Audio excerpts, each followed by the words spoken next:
Oh my God, Sophie's a dog. She just is, she's a competitor. She's versatile, so she allows us to do different things. Like, she plays with such a toughness. She's huge, and she's going to be for us all season long.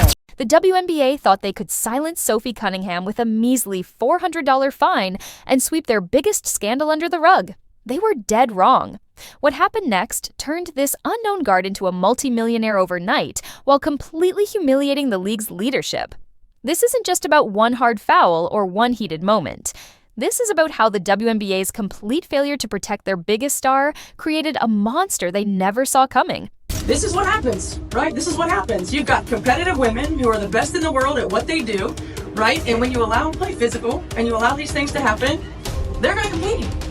And they're going to have their teammates back. And when the smoke cleared, Sophie Cunningham was laughing all the way to the bank while the league scrambled to contain a crisis of their own making. Here's something that'll blow your mind. Caitlin Clark has been the victim of 17% of all flagrant fouls in the WNBA, despite being just one player out of hundreds in the league. Think about how insane that statistic really is. We're talking about a rookie who's getting targeted at a rate that defies all logic and basketball sense. Clark was flagrantly fouled 6 times in 2024, with 4 of those fouls coming from the Chicago Sky alone.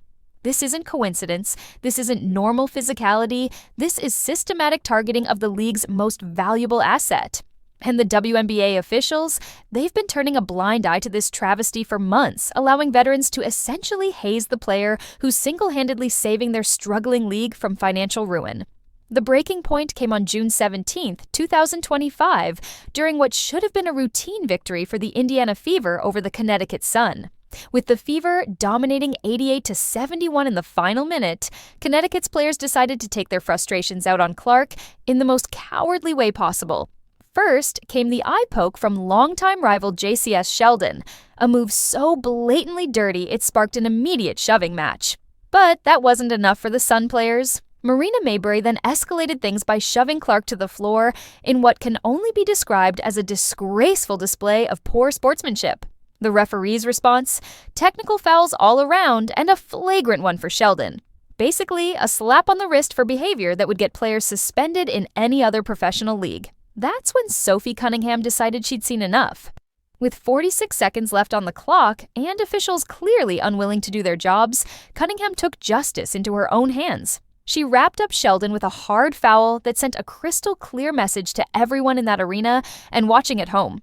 The play ignited a bench-clearing brawl that saw Cunningham, Sheldon, and Lindsay Allen all ejected from the game.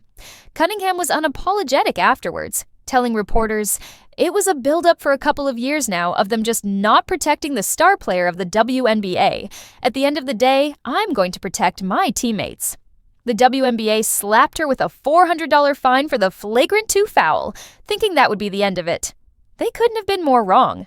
What happened next defied everything the WNBA executives thought they knew about social media and fan engagement. In the 48 hours following that game, Cunningham's social media following exploded from relative obscurity to mainstream stardom, with her Indiana jersey selling out completely.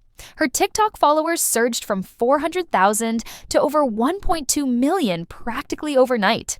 Her Instagram gained 350,000 new followers, bringing her total to 730,000. Marketing experts estimated that gaining 1 million followers across platforms would normally cost a brand over $1 million in advertising and promotion. Cunningham got it all for the low price of a $400 fine and standing up for what's right. The financial windfall was just getting started. Her number 8 Fever jersey became the hottest commodity in women's basketball, with Fanatics listing restocks delayed until July 8th due to unprecedented demand. Her sponsored posts, which previously commanded around $10,000 each, suddenly became worth $20,000 or more, as brands scrambled to associate themselves with basketball's newest folk hero. Cunningham has since partnered with major brands like Ring, capitalizing on her new enforcer role and massive social media presence. Industry insiders suggest her endorsement opportunities could push her off-court earnings into the millions, all stemming from that one moment when she chose to protect her teammate. Meanwhile, the WNBA was facing a harsh reality check about their league's financial situation. The organization lost $40 million in 2024 despite having what they called their most successful season ever. Clark's influence on these numbers is undeniable and staggering. Her games consistently draw 9.9 million viewers compared to the league average of just 5.8 million. When Clark missed games due to injury, ratings crashed by 55% and ticket sales plummeted across the league. This isn't just about one player being popular. This is about a league that has become entirely dependent on a single individual for its survival and relevance. Cunningham's transformation into Clark's unofficial bodyguard resonated with fans who had grown tired of watching officials allow cheap shots and dirty plays to go unpunished. Social media exploded with posts calling her a superhero, a legend, and exactly what the WNBA needed. One viral TikTok video of Cunningham lip-syncing to Selena Gomez's "Hands to Myself" garnered 1.2 million views and comments from major influencers praising her for standing up to the league's failures. Her black belt in Taekwondo, earned at age 6, only added to her credibility as someone capable of backing up her words with action. The league's response showed just how out of touch they really are with their own fan base. They hit Cunningham with an additional $500 fine for a TikTok video that criticized referees, essentially proving her point about the league's priorities being completely backwards. A petition with hundreds of signatures called for her ban from the WNBA, citing unsportsmanlike conduct, but the backlash only fueled her popularity further.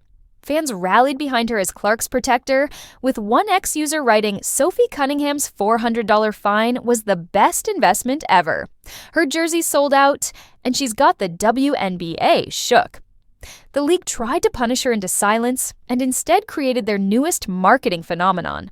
The ripple effects of that June 17th game continue to reshape the WNBA landscape in ways the league never anticipated.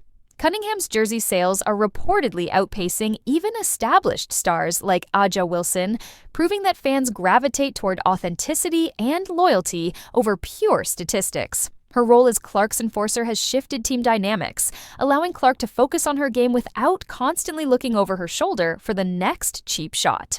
The Fever's improved playoff positioning correlates directly with having someone willing to send a message that targeting their star player comes with consequences. This entire saga exposes the WNBA's fundamental problem. They have a league-saving superstar in Caitlin Clark, but their officiating and leadership failures threaten to drive away the very fans and revenue that Clark brings. Cunningham's $400 fine turned into a multi-million-dollar opportunity, not because she's the most talented player, but because she represents something the league desperately lacks: someone willing to stand up for what's right regardless of the consequences. The WNBA tried to find their way out of a scandal and instead created a new star who's now more valuable than most of their veteran players. The ultimate irony? While the WNBA struggles with $40 million losses and an identity crisis, Sophie Cunningham proved that sometimes the best business decision is simply doing the right thing.